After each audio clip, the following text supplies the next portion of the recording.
Proactive ইস্তেখারা যে result একেবারে হাতে নাতে বেশি দিন টিকবে না, সেটাও আপনি জানতে পারলেন। এই ইস্তেখারা সিস্টেমটা শিখিয়ে দেন। আমরা যুবকদের বলি সবাই করুক। ভাই, ইস্তেখারা সম্পর্কে আমাদের অনেকের ভুল ধারণা আছে। ইস্তেখারা জিনিসটা কি?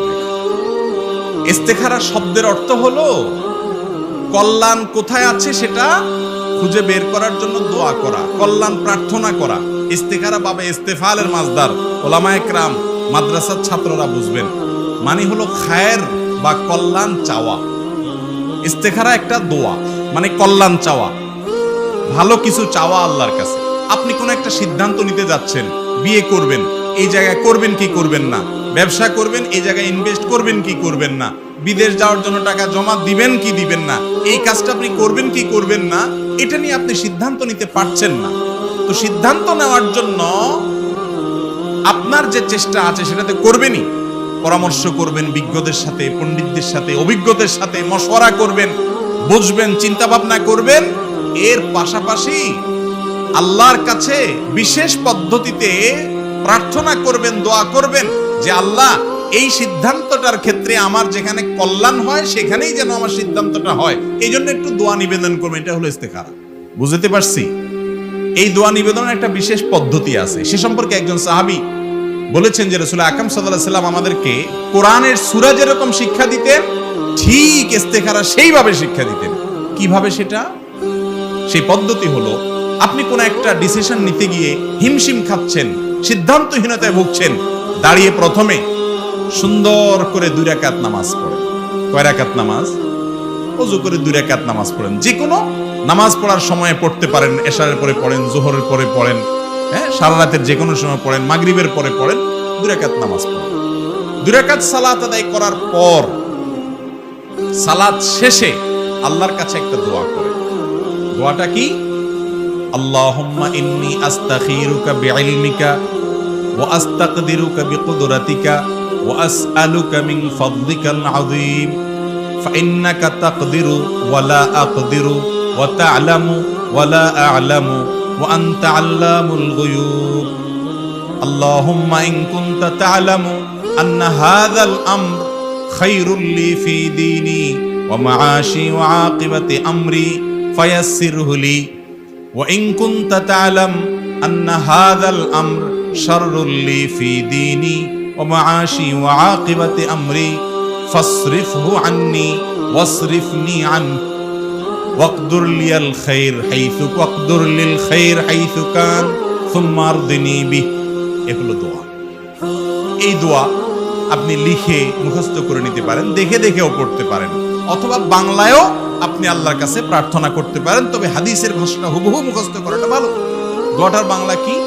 আল্লাহ, আপনার কাছে আমি কল্যাণ প্রার্থনা করতেছি এই সিদ্ধান্তে, যে বিয়ে করতে যাচ্ছি এই জায়গায়, এখানে কল্যাণটা আমি কোথায়, করার মধ্যে না না করার মধ্যে, এটার ব্যাপারে আপনার কাছে আমি সহযোগিতা চাই, আপনার সাহায্য চাই। আল্লাহুম্মা ইন্নী আস্তাগফিরুকা বিইলমিক। আপনি যদি সবকিছু জানেন, কি হবে না হবে ভবিষ্যতে সব জানেন, আপনি ছাড়া কেউ গায়েব জানে না। এজন্য আপনার সাহায্য চাই আমি, যে এখানে কল্যাণটা কোথায়, করার মধ্যে না না করার মধ্যে, আগানোর মধ্যে না পিছানোর মধ্যে। এবং আপনার যে কুদরত আছে সেটা অসীম কুদরত, আপনার সেই কুদরত থেকে আমি একটু প্রার্থনা করি, আপনি আমাকে সামর্থ্য দেন, তৌফিক দেন। কারণ আপনি জানেন আমি জানি না, আপনি পারেন আমি পারি না সবকিছু ভালো মন্দ নিরূপণ করতে। আল্লাহ, আপনি যদি এই কাজটাতে আমার জন্য ভালো হবে সেটা জানেন, আপনার ইলমে আছে যে এখানে আগানোটা ভালো হবে। আল্লাহুম্মা ইন কুনতা তা'লামু আন্না হাযাল আমর, এই যে হাযাল আমর যখন বলবেন, হাযাল আমর মানে অমুক কাজটা, আল্লাহ আমার যে অমুক কাজটা, এই অমুক কাজটা যখন বলবেন তখন মনে হচ্ছে চিন্তা করবেন, এই মেয়ের সাথে বিয়ে, এই লোকটাকে ইনভেস্ট করা, এই জায়গায় টাকা দেওয়া, আল্লাহ এই কাজটাতে আমার যদি ভালো হয় আপনি সেটা সহজ করে দেন। আর যদি সেটা আমার জন্য ভালো না হয় তাহলে আপনি এইটাকে আমার থেকে দূরে সরায় দেন, আমার মন থেকে এটাকে উঠায় দেন, আমাকেও দূরে সরায় দেন, এবং আমার যেখানে কল্যাণ হবে সেখানে ফয়সালা করে দেন। এই দোয়াটা পড়বেন, বাংলায়ও করতে পারেন। ইস্তেখারার দোয়া এবং 2 রাকাত নামাজ, 2 রাকাত নামাজ পড়ে আপনি ইস্তেখারা করলেন। এই ইস্তেখারাটা যতদিন পর্যন্ত আপনার ওই বিষয়ে সিদ্ধান্ত ফাইনাল না হবে ততদিন পর্যন্ত আপনি করতে থাকবেন, যত বেশি পারেন। দিনের ভিতরে 2 বার 4 বার করে করেন। কথা কি বুঝাতে পারছি? ইস্তেখারা করতে করতে করতে করতে যদি আপনি মন থেকে সেভাবে সত্যিকারের সঠিক পদ্ধতিতে ইস্তেখারা করতে পারেন, এরপরে সিদ্ধান্ত দেখেন কোন দিকে আগায়। যদি বিয়ে হওয়াটা সহজ হয়ে যায় তাহলে বুঝবেন এখানে কল্যাণ আছে, আর যদি বিয়েটা ভেঙে যায় না হয় তাহলে বুঝবেন যে ইস্তেখারা করছেন, না হওয়াটাই কি ছিল, কল্যাণ ছিল। এখন কথা হলো ইস্তেখারা করে বিয়ে করলেন, এরপরে দেখলেন যে কয়দিন পরে সেটা টিকলো না, যেমনটা এই প্রশ্নকর্তা বললেন। হইতে পারে এমন যে ইস্তেখারা করছেন, করেই বিয়ে করছেন, কিন্তু টিকলো না। তাহলে ধরতে হবে যে আমার ইস্তেখারার কোথাও গলত আছে, অথবা এটা হয়ে না টিকার মধ্যে আমার কোনো কল্যাণ আছে। অনেক ভাঙার ভিতরে কল্যাণ থাকে না, না থাকে? সব কল্যাণ কি আমরা জানি? জানি না। এই জন্য ইস্তেখারা হলো এটা। ইস্তেখারা মানে অনেকে মনে করে যে আমি স্বপ্নে দেখব, সেটা নিশ্চিত। হ্যাঁ, স্বপ্নে আল্লাহ তাআলা ইমানদার বান্দাকে অনেক সময় সুসংবাদ দেন, বিভিন্ন বার্তা দেন, সেটা ঠিক আছে, কিন্তু ইস্তেখারার জন্য স্বপ্নে দেখতেই হবে এমন কোনো শর্ত নাই। আপনার মন যেদিকে ঝুঁকে যায় সেটাই আল্লাহর ফয়সালা। যদি ইস্তেখারা সঠিকভাবে হয়ে থাকে আপনি বিসমিল্লাহ পড়ে আগাইতে পারেন। কথা কি বুঝাতে পারছি? এরপরের প্রশ্ন হলো, নামাজ পড়া অবস্থায় যদি পর্ণ ভিডিওর কথা মাথায় চলে আসে তাহলে আমি কি করব? নামাজ হবে কিনা? আর এই কুচিন্তা থেকে কিভাবে বাঁচব? ভাইয়ের আমার, খুব জটিল একটা বিষয়, খুব জটিল একটা বিষয়। এই চোখের জেনা, হারাম জিনিস যেগুলো ইউটিউবে, ফেসবুকে, মোবাইলে বিভিন্নভাবে আপনি দেখেন, বা অফলাইনে ডাইরেক্ট সরাসরি আপনি বিভিন্ন বেপর্দা নারীকে, গায়ে মারা মেয়েকে দেখেন, দেখে মনে মনে হারাম স্বাদ নিয়ে থাকেন।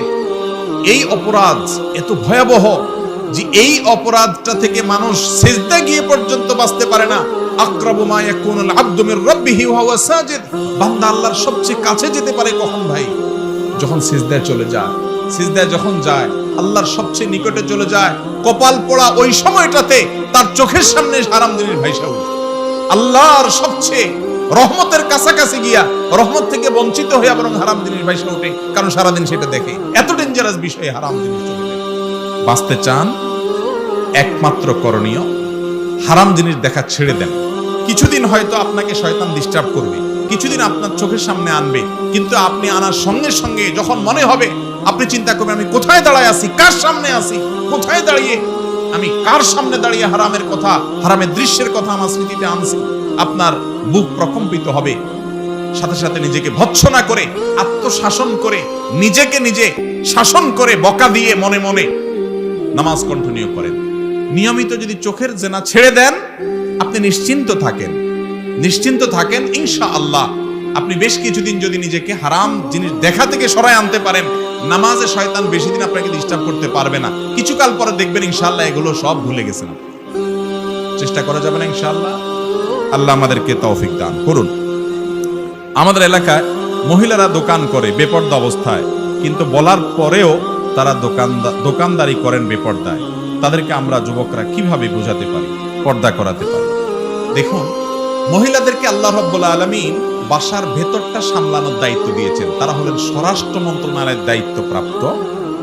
আর পুরুষদেরকে আল্লাহ তাআলা পররাষ্ট্র মন্ত্রণালয়ের দায়িত্ব দিয়েছেন যে তোমরা হলো বাহিরটা দেখাশোনা করবে, বাহিরের জঞ্জাট যা আছে এই সব কিছু পুরুষ সামলাবা, সামলায়া তুমি উপার্জন করে নিয়ে আসবা। বাসার ভেতরে যা আছে সব মহিলা দেখবে। এখানে মাতবরি, সর্দারি, মাস্তানি পুরুষরা বেশি করতে যাবেন। বুঝে আসছে কথা? তরকারি কোনটা কিভাবে রান্নবে, কিভাবে না রান্না করবে, ভাজি কোনটা কিভাবে করবে, এসব জায়গা বেশি পণ্ডিতি করতে যাবেন। ওই জায়গাটা তার, ইসলাম এটা ভাগ করে দিয়েছে। এখন আমরা মহিলাদেরকে অধিকার দেওয়ার নাম দিয়ে বলতেছি যে তোমরা বাসায় বসে থাকবে, কেমন কথা?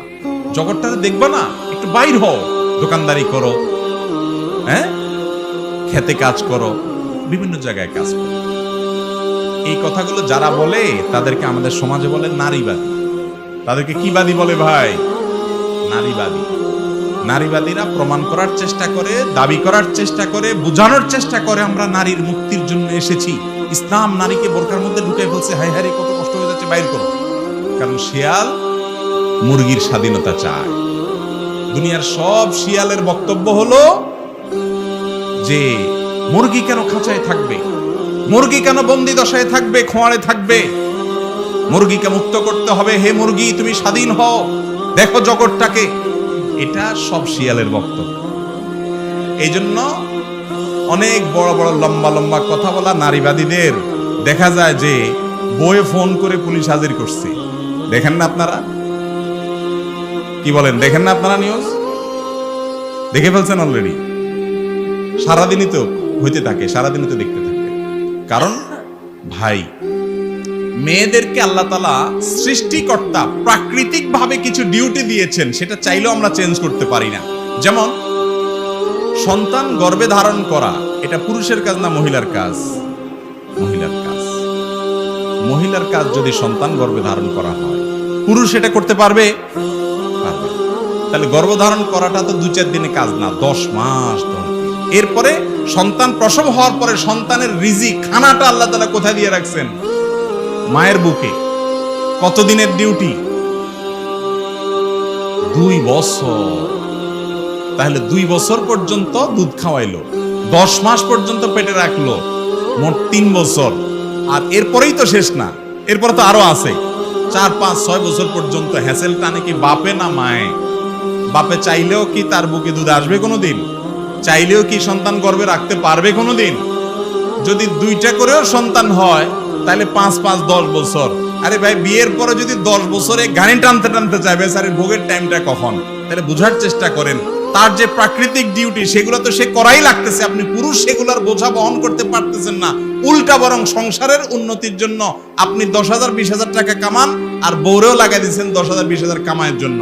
তাহলে আপনার ডিউটি যেটা ছিল পয়সা কামাই করে আনা, কোত্থেকে আনবেন আপনারটা আপনি বুঝবেন, সেটার অর্ধেক দায়িত্ব তার ঘাড়ে দিলেন, আর তার যে ডিউটি এটা ফুলটা সে করতেছে। ঠিক না ঠিক? তাহলে তার স্বাধীনতা দিলেন না কাজের ভাগ তার মাথায় বসাইলেন? বুঝেন নাই কথা? এ হলো নারীর মুক্তির সংগ্রাম।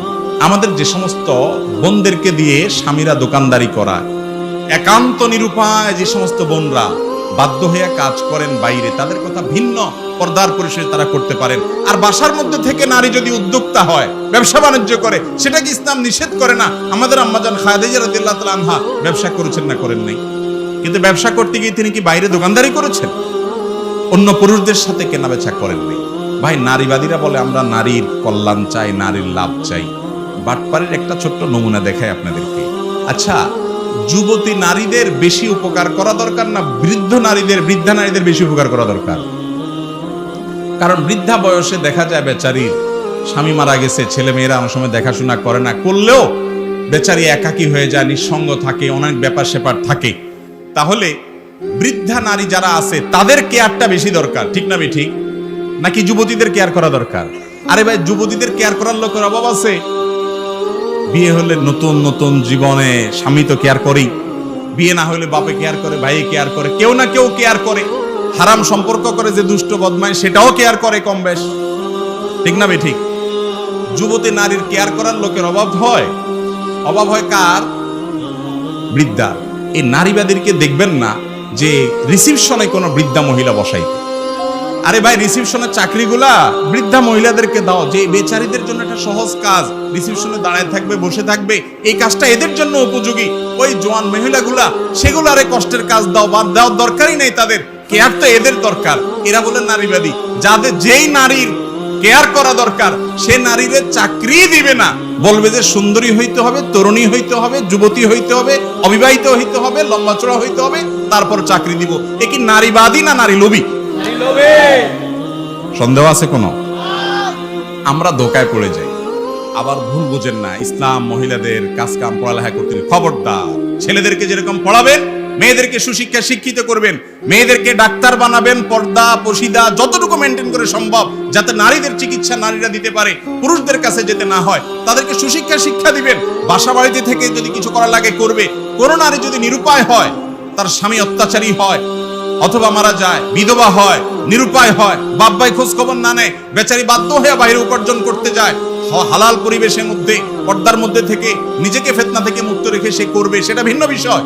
কিন্তু গণহারে, দরকার হোক আর বেদরকার হোক, অধিকার দেওয়ার নাম করে মহিলাদেরকে বাহির করে দিলেন। এটা তাদের অধিকার দেয়া নয়, এটা অধিকার দেওয়ার নামে প্রতারণা। অধিকার দেওয়ার নামে কি রে ভাই? যেই স্বামী, যেই পুরুষ তার স্ত্রীকে বের করেছে, আপনি তাকে যা বুঝাবেন, যে আপনি কি করছেন।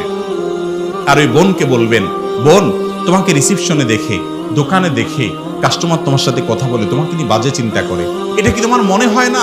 তুমি কি বুঝো না এই বাস্তবতা? তাকে বুঝাবেন, আল্লাহর ভয় দেখাবেন, এবং পারলে বাসা বাড়ি থেকে যদি নিরুপায় হয় এই কাজ করার জন্য, তাকে বাসা বাড়ি থেকে কোনো কাজ যেন তিনি করতে পারেন। আজকাল অনেক কাজ করা যায়, মেয়েরা সেলাইয়ের কাজ করতে পারেন, কত সুন্দর বাসা বাড়িতে বসে কাজ করতে পারেন, অনেক হস্তশিল্পের কাজ করতে পারেন, অনেক কাজ করা যায়, অনলাইনে অনেক মার্কেটিং করতে পারেন, বাসা বাড়িতে থেকে যেন তিনি করতে পারেন, সেরকম বিষয়ে তাকে সহযোগিতা করেন। শুধু ফতোয়া দিয়ে বসে থাকেন না, সহযোগিতাও করেন। এরকম যদি উদ্যোগী হন, ইনশাআল্লাহ আমাদের মা বোনদেরকে আর দোকানদারের আসনে দেখতে হবে। এরপরের প্রশ্ন, নামাজরত অবস্থায় আমার উপরে মশা বসেছে, কিন্তু আমি মশাটি মারি নাই। নামাজ শেষে মশাটি আমি মেরেছি, আমার শরীর থেকে যে রক্ত খেয়েছে মশা সেটা বাহির হয়ে গেছে মারার কারণে, তাহলে কি আমার ওযু ভেঙে গেছে যেহেতু রক্ত বাহির হয়েছে? না, এর কারণে কি হবে না, ওযু ভঙ্গ হবে না। প্রথমত, মশা যে পরিমাণ রক্ত শোষণ করে সেটা পরিমাণে অনেক কম, এটার কারণে কোনো অসুবিধা না। দ্বিতীয়ত হলো যে মশা তো সিরিঞ্জ দিয়ে আপনার শরীর থেকে বের করে তার শরীরে নিয়ে নিছে, এখন তো মারার পরে যে বাইরে হয়েছে এটা তো তার শরীর থেকে বাইরে হয়েছে, আপনার শরীর থেকে বাইরে না। ওযু ভাঙলে মশার ভাঙছে, আপনার না। কথা কি বুঝতে পারছি? আপনি থাপ্পড় মারার পরে রক্তটা বাইরে হয়েছে কার শরীর থেকে? মশার শরীর থেকে। আপনার শরীর থেকে তো সে সূক্ষ্মভাবে সিরিঞ্জ দিয়ে টেনে নিয়েই নিছে, তাই না? আপনার শরীর থেকে তো বাইরে হয়ে গড়ায় পড়ে নাই, আপনার ওযু ভাঙার তো প্রশ্ন নাই। সিরিঞ্জ দিয়ে নেয়ার পর এবার বেচারার শরীরে আপনি থাপ্পড় দিয়া সব রক্তগুলো বাইর করে ফেলছে। ওযু গেলে কার যাবে? মশার যাবে। তো ওযু গেলেই কি না গেলে কি, বেচারা তো শেষ, মরে গেছে, আর তার নামাজও নাই, রোজাও নেই। অতএব এটা নিয়ে আপনার টেনশন করার দরকার। এরপরে প্রশ্ন হলো, আমাদের এদিকে পৌষ মাস, শনিবার, মঙ্গলবার কোনো শুভ কাজ করে না, করলে নাকি অলক্ষণ হয়, যেমন বিবাহ শাদী, বাড়ি তৈরি ইত্যাদি। ভাই, পৌষ মাস, শুক্রবার দিন না শনিবার, শনিবার মঙ্গলবার, এগুলাতে মঙ্গল মানে কি? কল্যাণ। মঙ্গলের বার মানে কল্যাণের বার, এদিন আরো ভালো কাজ বেশি না করবেন। ভাই, এই বারের নামে কিছু আসে যায় না। শনিবারে করলে বলে সৈন্য পাইবে, এবার শনিয়ে পাবে, এরকম বলে কি বলে না? ভাই, কোন দিন, কোন ক্ষণ, এগুলোকে কুলক্ষণ, অলক্ষণ, অকল্যাণ, অপয়া, কুফা এগুলা মনে করা, এটা ইসলামের শতভাগ কুসংস্কার। এটা ছোট শিরকপূর্ণ বিশ্বাস। ইমানদার মনে করবে আমার সকল কল্যাণ এবং অকল্যাণের মালিক কে? আল্লাহ। ইসলামে নেকফালি জায়েজ আছে, বদফালি জায়েজ নাই। নেকফালি মানে হলো শুভ লক্ষণ, ভালো কিছু আশা করা। 4 দফা নবী করিম সাল্লাল্লাহু আলাইহি ওয়াসাল্লামের কাছে মক্কার মুশরিকরা লোক পাঠাইছে। একবার ওরওয়াকে পাঠাইছে, আরেকবার আরেকটারে পাঠাইছে। একটাকে পাঠাইছে, নবী করিম সাল্লাল্লাহু আলাইহি ওয়াসাল্লাম জিজ্ঞেস করেছেন, তোমার নাম কি? বলে সুহাইল। দূত সংলাপের জন্য আসছে, আলোচনার জন্য আসছে। নবী করিম সাল্লাল্লাহু আলাইহি ওয়াসাল্লাম বলেছেন, তোমার নাম যখন সুহাইল, এবার একটু সহজ হবে আশা করা যায়, কারণ সাহাল শব্দের অর্থ সহজ। এই যে একটা লোকের নামের অর্থটা ভালো, সেজন্য নবী তার থেকে ভালো কিছু আশা করতেছেন, এটাকে বলে নেকফালি, অর্থাৎ ভালো কিছু আশা করা। কিন্তু আজকে সকালবেলা কাকের ডাক শুনছি, কপালে দুঃখ আস, কেউ মরবে, বাম চোখটা লাফাইছে আজকে, তাহলে শেষ, আজকে বিপদ একটা আসতেছে। বাইরে হওয়ার সময় ঝাড়ু দেখছি, তাহলে কপালে আজকে সারাদিন ঝাড়ুর বাড়িই আস। আর কাক ডাকলে তো যে মরার সংবাদ। আবার যে দোকানে প্রথম কাস্টমার বাকি চাইছে, তাহলে তো আজকে সারাদিন এই বাকি দিতেই যাবে। প্রথম লোকটা আইসা দাঁত বাইর করে বলে, ভাই ভাঙতি আছে কিনা, শেষ আজকে দিন, এই দিতেই যাবে। এ ধরনের বিশ্বাস আছে না নাই আমাদের? এগুলো হলো আমাদের দেশের পুরাতন কুসংস্কার। নতুন একটা কুসংস্কারের কথা শুনেন যুবকরা ভালো, সেটা কি? নতুন বছরের প্রথম সময়টাকে যত উৎসব, ফুর্তি, আনন্দ করে কাটানো যাবে, সারা বছর ভালো থাকা যাবে। বলেন না? নাউজুবিল্লাহ। আমি তো বলছি আপনারা সুবহানাল্লাহ বলবেন। দেখেন, বাচ্চারা যে সমস্ত কুসংস্কার আগে ধারণ করে আসছে, এখনকার তরুণ শিক্ষিত যুবকরা তারা ওই সে পেগানদের কথা শুনে তারা মনে করে রাত 12টা 1 মিনিট জায়গায় বসে আছে। বেটা ফজর নামাজ পড়ে নেই, কোনোদিন আল্লাহ জানে পড়ছে কিনা, সেই বেটা বসে আছে রাত 12টা 1 মিনিটে। কিসের অপেক্ষা? নতুন বছর আসবে, আসলে উনি একটু আতশবাজি করে ফুর্তি করবে। তো ফুর্তি করলে কি হবে? সারা বছর ভালো থাকবে। এটা কুসংস্কার না? কুসংস্কার না? যদি নতুন বছরের প্রথম প্রহরে খুশি হলে সারা বছর খুশি থাকা যাইতো, তাহলে এদেশের গরিব দুঃখী যত আছে এদের সবাই একটা করে 50 টাকার ফানুস কিনে দিয়া বলতো যে এই দিন ফানুসের সাথে ঝুলতে থাকবে, এটা সারা বছর সুখে থাকবে। এর চাইতে হাস্যকর কিছু আর আছে? কিন্তু কিভাবে আমাদের শিক্ষিত যুবকরা এগুলা করে? এগুলাকে বর্জন করবেন তো ইনশাআল্লাহ? এগুলো আমাদের আদর্শ না, এগুলা অগ্নিপূজকদের আদর্শ, ঈমান যাবে এগুলোর কারণে। কল্যাণ ও কল্যাণের মালিক কে? আল্লাহ। ফানুসের আগুনে কোন ব্যবসায়ীর ব্যবসা ধ্বংস করে দিবেন, আরেকজনের বাড়িতে আগুন লাগাই দিবেন। প্রথম আলোর রিপোর্ট অনুযায়ী আপনার একটা শিশু পর্যন্ত মারা গেছে বিকট শব্দের কারণে। আপনি মানুষকে কষ্ট দিবেন, বিকট আওয়াজে মানুষ ঘুমাইতে পারবে না, আর অর্থ অপচয় করবেন। এটা কোন সভ্য সমাজের কালচার হতে পারে না। এই কালচারকে আমাদের সমাজে আমরা হতে দিতে পারি না। আমরা বোঝাবো, মানুষকে সচেতন করব, ঠিক আছে না ইনশাআল্লাহ? সবাই সচেতন করবেন তো ইনশাআল্লাহ? অতএব এই সমস্ত কুসংস্কার বিশ্বাস করা যাবে না। আমি শেয়ার বাজারে ব্যবসা করি, কিন্তু এই ব্যবসা হালাল হবে নাকি হারাম হবে আমি জানি না, একটু বুঝিয়ে বলবেন। দেখুন, শেয়ার বাজারের ব্যবসা মৌলিকভাবে জায়েজ আছে। মৌলিকভাবে কি আছে? জায়েজ আছে। দেখতে হবে আপনি কোন কোম্পানির শেয়ার কিনছেন। যেই কোম্পানির শেয়ার কিনছেন সেই কোম্পানির যদি ব্যবসাটা হালাল থাকে, ব্যবসার ভিতরে কোনো হারাম কিছু না থাকে, তাহলে সেই কোম্পানির ব্যবসার শেয়ার কেনা মানে হলো কোম্পানির পার্টনার হওয়া। এটাতে দোষের কোনো কিছু নাই মৌলিকভাবে। ধরেন একটা কোম্পানি ইলেকট্রিক্যাল আইটেমের প্রোডাক্ট আবিষ্কার করে, উৎপাদন করে, ঔষধ উৎপাদন করে একটা কোম্পানি, আপনি সেই কোম্পানির শেয়ার কিনলেন, তাহলে তারা তো হারাম কিছু উৎপাদন করতেছে না, ভালো কিছু করতেছে। তো সেই কোম্পানির শেয়ার কিনছেন, তাদের ব্যবসার মৌলিক পলিসিতে হারাম তেমন কিছু নাই, আপনি সেই শেয়ার কিনতে পারবেন। আর এই মাসআলা হলো শেয়ার ব্যবসা যখন সাধারণ পরিস্থিতি থাকবে। আমাদের দেশে শেয়ার ব্যবসা নিয়ে, শেয়ার ব্যবসা সম্পর্কিত, শেয়ার বাজার সম্পর্কিত যারা বিশেষজ্ঞ এই বিষয়ে, যারা পণ্ডিত, তারাই বলেন এটা নাকি জুয়া। তো এরকম যদি জুয়া টাইপ কিছু হয় তাহলে সেটা তো জায়েজ হওয়ার কারণ নাই। আমি সাধারণ যদি শেয়ার ব্যবসা হয় সেটার কথা বলেছি। সেটাতে যদি ব্যবসাটা হালাল হয়, সে শেয়ার ব্যবসা, শেষ কোম্পানির শেয়ার কেনাও জায়েজ, বেচাও জায়েজ। যে কোম্পানির ব্যবসা হারাম অথবা ব্যবসাতে হারাম কিছু আছে, সরাসরি হারামের সাথে সংশ্লেষ আছে, সেটার ব্যবসা, সেটার শেয়ার কেনাও জায়েজ নাই, বেচাও জায়েজ। যারা পরের হক মেরে খায় তাদের ইবাদত কতটুকু কবুল হবে, এই বিষয়ে যদি কিছু ব্যাখ্যা জানাতেন। ভাই, পরের হক যদি কেউ মেরে খায় আর এই লোক ইবাদত বন্দেগী করে, ইবাদত বন্দেগীতে তার আমল নামা কিন্তু বাড়তে থাকবে। কোরআন হাদিসে কোথাও নাই যে পরের হক মারলে তার ইবাদত আমল নামা যুক্ত হবে না, এরকম কথা কোথাও নাই। আপনি পরের হক মারেন, অন্যের সম্পদ আইল ঠেলেন, অন্যের টাকা মেরে দেন, অন্যের টাকা আত্মসাৎ করেন, গম চুরি, টিন চুরি করেন, অন্য আরো কিছু চুরি করেন, করে আপনি অর্থ আত্মসাৎ করতে থাকেন। আপনি একটা বিষয় নিশ্চিত থাকেন, আপনার আমল নামাতে নেকামল যেগুলা করবেন, ইবাদতবন্দি করবেন, এগুলোর সব লেখা হবে। আপনি হারাম কাজ করছেন দেখে এগুলো লেখা হবে না, এরকম কিছু কোরআন হাদিসে আসছে বলে আমার জানা নাই। সব লেখা হবে, কিন্তু সমস্যা হলো কি জানেন? সমস্যা হলো হাদিসে আসছে, নবী সাল্লাল্লাহু আলাইহি ওয়াসাল্লাম বলেছেন, আতাদরুনা মানিল মুফলিস, তোমরা কি জানো আসল ভিখারি কে? সাহাবীরা বলছেন যে আল মুফলিসু ফিনা মান লা দিনারা ওয়ালা দিরহামা। ইয়া রাসূলুল্লাহ, আমাদের ভিতরে গরিব মানুষ হলো যার পয়সা কড়ি নাই। নবীজি বলেছেন, আরে না, এই মুফলিসের কথা বলি নাই। আসল মুফলিস হলো সেই লোক, যেই লোক দুনিয়াতে মানুষের সম্পদ আত্মসাৎ করেছে, অন্যের জমির আইল ঠেলেছে, চুরি করে সম্পদ নিয়ে এসেছে, হাওলাত নিয়েছে আর দেয় নাই, বাকি নিয়েছে আর দোকানের সামনে দিয়ে যায় নাই, বিভিন্ন ভাবে মানুষের সম্পদ নষ্ট করেছে, বোনের হক দেয় নাই বাপের সম্পদে, মায়ের সম্পদে, ফুফুর হক দেয় নাই দাদার সম্পদে, বিভিন্ন ভাবে ভাইয়ের হক দেয় নাই, ভাতিজার হক মেরে দিয়েছে, মানুষকে মেরে কেটে খায়।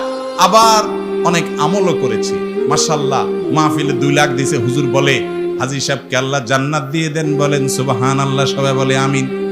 এরকম লোক যেগুলো আছে, তাদের আমল নামার পাহাড় নিয়ে কিয়ামতের দিন উঠবে, মুছে তেল দিতে দিতে যাবে, যা আজ জান্নাত ঠেকায় কে? এত কোরআন খতম, এত মাহফিল, এত হুজুরে খাওয়াইছি, এত মসজিদে দিছি, এত কোরআন শরীফ কিনে দিছি। হুজুর যত আছে দেশে, এমন কোন হুজুর নাই আমার এলাকাতে, গ্রামে, যেগুলোর পেটে আমার খানা নাই। সবার পেটে খানা আছে, সব গরিবের পেটে খানা। কত দান সদকা করছি, আর কোরআন তেলাওয়াত, শুধু দান সদকা নাকি, হজ, উমরা, জিকির, আজকার, তাহাজ্জুদ, কপালে সিল, কত আমল করছি মাশাআল্লাহ। মুছে তাও দিতে দিতে যাবে জান্নাত সামনে কত দূর কে জানে। আল্লাহ রাব্বুল আলামিন হাদিসে আসছে, ওই জায়গায় যখন ওই লোক আমলের পাহাড় নিয়ে যাবে, কিন্তু ওই যে মানুষের হক মারছে, আমার সাথে ইবাদতও করছে, আমলের পাহাড় নেই।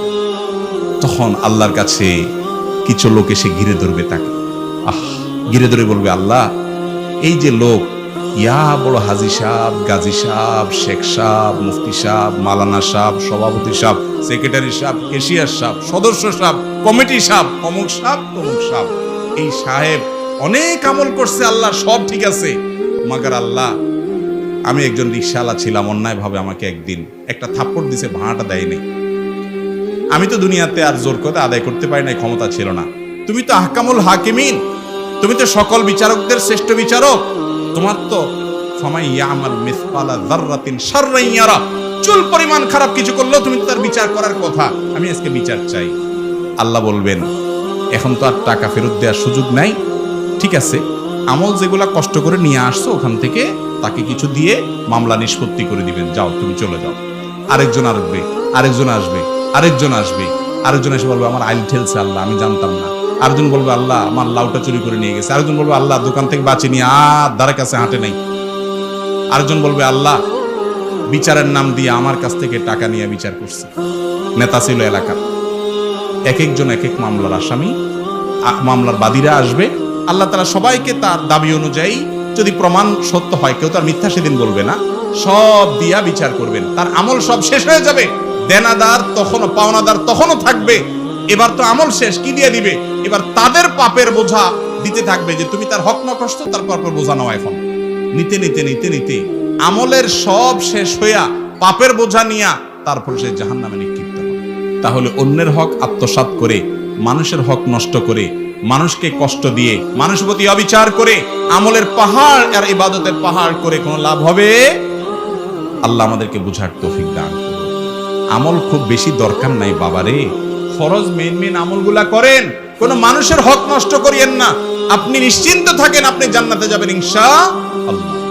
এরপরে প্রশ্ন, যদি কোনো স্ত্রী নামাজ না পড়ে তাহলে তাকে বুঝাতে হবে, তবুও যদি নামাজ না পড়ে তাহলে তার সাথে কেমন আচরণ করতে হবে? ভাই, স্বামী স্ত্রীর সম্পর্কটা এত সুনিবিড় যে আসলে এখানে আবদারের জায়গাটা বেশি। কিছু অমানুষ স্বামী, কিছু অমানুষ স্ত্রী আছে, তাদের কথা ব্যতিক্রম। সচরাচর সাধারণত স্বামী স্ত্রীর সম্পর্কটা এরকম, বায়না ধরে আদায় করা যায় না, এরকম জিনিস খুব কম আছে। ভালোবাসা দিয়ে, মোহাব্বত দিয়ে, আদর করে, স্নেহ করে, আবদার করে, তার কথা মেনে বিভিন্ন কৌশলে তাকে আপনি নামাজের দিকে আনবেন। যদি কোনোভাবেই দেখেন না, একেবারে অন্তর্মহর মারা হয়ে গেছে, আপনি শাসন করবেন, রাগ করবেন, কথা বন্ধ করবেন সীমিত সময়ের জন্য, বিছানা পৃথক করবেন, এরপরে না হলে দুই পরিবারের মুরব্বীদেরকে নিয়ে বসাবেন, বসায় আর জবরদস্তি তাকে বলবেন যে আমি বেনামাজির ঘর করতে পারি না, আমার সন্তান পরবর্তী বংশধর নষ্ট হবে, সেরকম হলে পেশাদ দিবেন। তাতেও যদি না হয়, প্রয়োজনে ওলামাদের সাথে পরামর্শ করে, মুরব্বীদের সাথে পরামর্শ করে, গণ্যমান্যদের সাথে পরামর্শ করে একটা তালাক দিবেন, পরামর্শ করে। এটা শেষ চিকিৎসা। এরপরে যদি তিনি তওবা করে বলেন যে না আমি সরি, আমি নতুন করে আসবো, তাহলে প্রত্যাহার করবেন। তালাক মুখে প্রত্যাহার করলে হয়ে যায়, কিচ্ছু করতে হয় না, শেষ, অটো প্রত্যাহার। আবার সংসার করা শুরু করবে। যদি ভালো হয়ে যায় তো গেল আলহামদুলিল্লাহ, যদি না যায় তাহলে আবার সে একই অস্ত্র দীর্ঘদিন আবার একই প্রসেসে করতে পারবে। অর্থাৎ আপনি চাইলে শেষ অস্ত্র ব্যবহার করতে পারেন, সুযোগ আছে, কিন্তু সেটা ব্যবহার করার আগে অনেকগুলো স্টেপ অতিক্রম করতে হবে। নামাজ পড়ে না দেখিয়া যদি আপনি নিজে গালিগালাজ করেন, তাহলে সে বেনামাজি হয়ে খারাপ, আপনি গালিগালাজ করে খারাপ, তো চোরের সাথে চোরের খেলাতে হবে, দুজন মিলে যাবে। সেটা করা যাবে? যাবে। এরপরে প্রশ্ন, আমি একজন দায়ী হতে চাই, দায়ী হওয়ার জন্য আমি আগে নিজেকে পরিশুদ্ধ করব নাকি দাওয়াত দিয়ে দিয়ে দিয়ে পরিশুদ্ধ হওয়ার চেষ্টা করব? কারণ আল্লাহ তাআলা কোরআনে বলেছেন আন তাকুলু মা লা তাফআলুন, মানে কাবুরা মাকতান ইনদাল্লাহি আন তাকুলু মা লা তা'লামুন। আল্লাহ বলেছেন এটা আমার নিজের ভিতরে অনেক ভুল রয়েছে। দেখুন, আমাদের অনেক ভাইরা এই বিষয়টা নিয়ে বাড়াবাড়ি করেন, বলেন যে অন্যকে ইসলামের কথা বলতে হবে, আগে নিজে ভালো হইতে হবে। সমাজে কোনো মানুষ যদি মানুষকে ভালো কাজের কথা বলে, নামাজের দিকে আসতে বলে, দাওয়াতের হুজুর হয়ে গেছে, তুমি নিজে আগে ভালো হও। ভাই, নিজে পরিপূর্ণ ভালো শতভাগ ফেরেশতা কি আমরা কেউ? হুজুররা কেউ শতভাগ ফেরেশতা হওয়া সম্ভব? সম্ভব না। তাহলে কি দাওয়াতি কাজ করবে না? এটা ভুল কথা যে দাওয়াতি কাজ করতে হলে সে নিজে পুরো ভালো হয়ে যেতে হবে, তারপর দাওয়াতি কাজ করতে হবে। এটা দাওয়াতি কাজ, ইসলাম প্রচারের কাজ থামানোর জন্য শয়তানের কৌশল। আপনি যতটুকু ভালো কাজ জানেন, যেটা জানছেন সেটা অন্যের কাছে জানাই দিবেন। নবীজি বলেছেন বাল্লিগু আন্নি ওয়ালাউ আয়া, আমার কাছ থেকে একটা কথা জানলেও অন্যের কাছে পৌঁছায় দাও। তিনি বলেন নাই যে আমার কাছ থেকে কোনো কথা পৌঁছাইতে হলে আগে নিজে আমল করা ছাড়া তুমি পৌঁছাইতে পারবে না, এমন কোনো কথা নেই। হ্যাঁ, এটা ঠিক যে একজন দায়ী দাওয়াতের কাজ মুখে যেটা বলবেন সেটা নিজে আগে আমল করলে তার বলাটাতে প্রভাব বেশি পড়বে। নিজের কথা অনুযায়ী নিজে আমল না করলে তার কথায় প্রভাব পড়বে না, সেটা ঠিক আছে। কিন্তু তাই বলে বলা যাবে না, দাওয়াতের কাজ করা যাবে না, এমন কোনো কথা নাই। নিজেকেও সংশোধন করতে থাকবেন, অন্যকেও বলতে থাকবেন। অনেক সময় দেয়ালে, অনেক সময় না সব সময়, ফুটবল দেয়ালে মারলে কি হয়, নিজের দিকে আসে, ঠিক না? আরেকজনকে বলতে বলতে নিজের বিবেক জাগ্রত হয়, কিরে আমি এই আমলটা নিজে না করলে কেমন হয়। এই জন্য দাওয়াতি কাজের জন্য এটা বাধা না। যে আয়াত আপনি প্রমাণ দিচ্ছেন, এই আয়াত দিয়ে অনেকে প্রমাণ দেয়। কাবুরা মাকতান ইনদাল্লাহি আন তাকুলু মা লা তাফআলুন। আরেক আয়াতে আল্লাহ বলেছেন লিমা তাকুলুনা মা লা তাফআলুন। এই আয়াতে যেটা বোঝানো হয়েছে সেটা ভিন্ন জিনিস। সেটা কি? সেটা হলো একটা কথা বললো, ওয়াদা করলো, কিন্তু সেটা পূরণ করলো না। এই কথা আল্লাহ তাআলা বলেছেন এটা অনেক বড় অপরাধ আল্লাহর কাছে, যে তুমি এমন কথা বলো যেটা তুমি নিজেই জানো সেটা তুমি বাস্তবায়ন করবে না। অর্থাৎ মানুষের সঙ্গে ওয়াদা করো কিন্তু তুমি সেটা পূরণ করবে না, সেটা করতে আল্লাহ তাআলা নিষেধ করেছেন। দাওয়াতি কাজের কথা এখানে বলা হয়, মিথ্যা প্রতিশ্রুতির কথা বলা হয়েছে। বাথরুমে ওযু করা জায়েজ আছে কি? ভাই, বাথরুমের ওযু নিয়ে অনেকে প্রশ্ন করেন। বাথরুমে যদি ওযু করেন, ওযু হয়ে যাবে। উত্তম হলো যে বাথরুমে কমোড আর বেসিন বা আপনার ওই টেপের মধ্যে মাঝখানে কোনো পার্টিশন নাই, সেখানে ওযু না করে বাইরে ওযু করাটা হলো উত্তম। ভিতরে করলে ওযু হয়ে যাবে, কিন্তু বাইরে করাটা উত্তম। কেন? কারণ ওযুতে বিসমিল্লাহ বলতে হয়, আর বাথরুমের ভিতরে নাপাক জায়গাতে আল্লাহর নাম নেওয়া এটা মাকরুহ। সেজন্য বাহিরে ওযু করা উত্তম। একটা বুদ্ধি আছে যে বাহিরে কোনো টেপ বা বেসিন থাকলে বিসমিল্লাহ বলে হাতটা ধুয়ে শুরুটা করে দিলেন, এরপর বাকি কাজগুলো ভিতরে যায় করলেন, সেটা করা যেতে পারে। আর যদি বাথরুমের ভিতরেই করেন তাহলে মনে মনে বিসমিল্লাহ বলবেন, বলে ওযু করবেন, ওযু হয়ে যাবে, কোনো অসুবিধা নাই। একটা পরিবারের ছেলে নিজের ইচ্ছা বিয়ে করার ফলে তার বাবা ও ভাইয়েরা মিলে সেই ছেলেকে বাবার সম্পত্তি থেকে ত্যায্য পুত্র করে, কিন্তু বাবার মৃত্যুর আগে বাকি ছেলেদেরকে ওসিয়ত করে গেছে তার সম্পত্তি যেন তাকে ফেরত দেন, কিন্তু তার ভাইরা সেই সম্পত্তির অংশ দিতে ইচ্ছুক না। ইসলামী শরীয়তের সম্পর্কে কি বলে? খুব পরিষ্কার ভাবে শুনে রাখেন। তেজ্য পুত্র বলতে কোনো কিছু ইসলামী শরীয়তে নেই। ইসলামী শরীয়তে ইসলাম তেজ্য পুত্র করাকে জায়েজ বলে না। তেজ্য পুত্র মানে হলো যেই পুত্রকে ত্যাগ করা হয়েছে। তার মানে কি? বাপ বলে দিছে, এটার আইনি ভিত্তি থাকতে পারে, কিন্তু কোরআন হাদিসের আলোকে এটা গ্রহণযোগ্য কোনো কাজ না। আপনার সন্তান হিসাবে দুনিয়াতে কেউ এসেছে, সে যদি ইমানদার হয়, আপনিও মুসলমান, আপনার সম্পদে তার ভাগ আল্লাহ তাআলা অটোমেটিক দিয়ে দিবেন। আপনি যদি বলে যান যে এই কাজের কারণে আমার ভালো লাগলো না, বা সন্তানের কোনো কারণে আমি নাখোশ হয়েছি, আমি তাকে তেজ্য পুত্র করে দিলাম, সে আমার সম্পদ পাবে না, এই অধিকার বাপকে মাকে ইসলাম দেয় নাই। কিন্তু অনেক বাপ মা এই কাজটা করে। তো প্রশ্নে যে কাজটা যেটা বলা হলো যে একজন বাবা তার সন্তানকে তেজ্য পুত্র করার পর মৃত্যুর আগে আবার সেটা প্রত্যাহার করে নিয়েছেন, তিনি বলেছেন না তাকে সম্পদ দিও, এখন ভাইরা দিচ্ছে না। যদি ভাইরা না দেয় তাহলে একটু আগে প্রশ্ন উত্তরে যে কথাগুলো বললাম সেই কথাগুলো প্রযোজ্য হবে। এই ভাইদের অবস্থা হবে কিয়ামতের ময়দানে ওই ব্যক্তির মতো যে ব্যক্তি আমলের পাহাড় নিয়েও কিয়ামতের ময়দানে বান্দার হক নষ্ট করার কারণে ধরা খাবে। সে যদি ধরা খায় তাহলে আপনি ভাইয়ের হক নষ্ট করার কারণে যদি আমল না থাকে সেরকম, আপনি তো কত জোরে ধরা খাবেন এবং জাহান্নামে যাবেন। এটা অনেক বড় অপরাধ। কোনো ভাইকে বাপ তেজ্য পুত্র করলেও বাপের সম্পদ থেকে বঞ্চিত করার অধিকার অন্য ভাইদের নাই, কারণ এই তেজ্য পুত্র হওয়াটা ইসলাম সমর্থন করে না। বাপ হোক আর সন্তান হোক, স্বামী হোক আর স্ত্রী হোক, বন্ধু হোক আর আত্মীয় স্বজন হোক, কোন ব্যক্তির সাথে 3 দিনের বেশি সম্পর্ক ছিন্ন করে চিরকালের ত্যাগ করে তেজ্য করে তাকে থাকা জায়েজ নাই। ইসলাম এটাকে জায়েজ বলে। ইসলাম মিলেমিশে থাকার কথা বলে। তার পাপের কারণে সে আল্লাহর কাছে জবাবদিহি করবে। আমি তাকে ত্যাগ করে থাকতে পারি না। সন্তান রক্ত সম্পর্কীয়, আত্মীয়ের মধ্যে অন্যতম, অতএব তার সাথে চিরকালের জন্য সম্পর্ক ছিন্ন করা বাবার জন্য জায়েজ নাই। যেমন সন্তানের জন্য জায়েজ নাই বাবাকে ত্যাগ করা, ঠিক একই ভাবে বাবারও জন্য জায়েজ নাই, হালাল হবে না সন্তানকে কি করা, ত্যাগ করে থাকা। সে পাপ করে থাকলে সে আল্লাহর কাছে বুঝে বেড়াবে। আমি রাগ থাকতে পারে, ক্ষোভ থাকতে পারে, কষ্ট থাকতে পারে, চিরতরে তাকে বর্জন করতে পারি না। যতটুকু জানি গান বাজনা হারাম, কিন্তু এখানে প্রায় বিয়েতে গান বাজনা হয়। এখন শীতকালীন পিকনিকের নামে সারা রাত উচ্চ শব্দে গান বাজনা করা হয়। গান বাজনার ভয়াবহতা সম্পর্কে যদি বলতেন। ভাইরা আমার, আমাদের দেশে কিছু কিছু অসভ্যতা আছে, অসভ্যতা, যে অসভ্যতাগুলোর ব্যাপারে আমাদের বেশিরভাগ মানুষের বিবেক জাগ্রত হয় না। তার মধ্যে থেকে একটা হলো ডেক সেটে বড় বড় আপনার বক্স এনে হাই ভলিউমে গান বাজানো হয় বিয়ে উপলক্ষে, পিকনিকের নাম দিয়ে, বিভিন্ন আনন্দ অনুষ্ঠানের নাম দিয়ে। এই যে গান বাজানো হচ্ছে, এই গান বাজানোর ফলে আশেপাশে মানুষের ঘুম হারাম হচ্ছে, মোবাইলে কথা বলতে পারছে না, বাচ্চাদের কষ্ট হচ্ছে, হার্টের রোগীদের কষ্ট হচ্ছে। এই যে একটা ব্যাপার, মানুষের কষ্ট হচ্ছে, তারপরও আমি উল্লাস করছি। পশুরাও এত পশু হয় কিনা আমার সন্দেহ হয়। একটা সভ্য সমাজে এটা কখনো ঘটতে পারে না। যাদের আশেপাশে হয় বা আপনারা নিজেরা করেন, একটু নিজের বিবেকটাকে জিজ্ঞাসা করেন। ডেস্ক সেটের আওয়াজে আপনি আকাশ পাতাল ভারী করে তুলছেন, আপনার মনে অনেক সুখ আছে, উলাল আছে, আপনি লাফাচ্ছেন, লাফান, ভালো কথা। আপনার এই আওয়াজ যে আশেপাশে যাচ্ছে, সবাই কি আপনার সাথে উলাল করতেছে? কারোর মনে বেদনা থাকতে পারে না, কারোর মনে কষ্ট থাকতে পারে না? তাহলে সবার জীবনটাকে অতিষ্ঠ করে দেওয়া, অস্থির করে দেওয়া, মানুষকে এইভাবে কষ্ট দেওয়া, এটা কোনো সভ্য মানুষের কাজ হতে পারে? কিন্তু এই অসভ্যতাটা আমাদের সমাজে গ্রামে গ্রামে, শহরে শহরে, বাড়িয়ে বাড়িয়ে, বিল্ডিং এ বিল্ডিং হয়। যুবক, তোমার বিয়ে উপলক্ষে যদি এই বড় বড় বক্স এনে, ব্যান্ড পার্টি এনে, হাই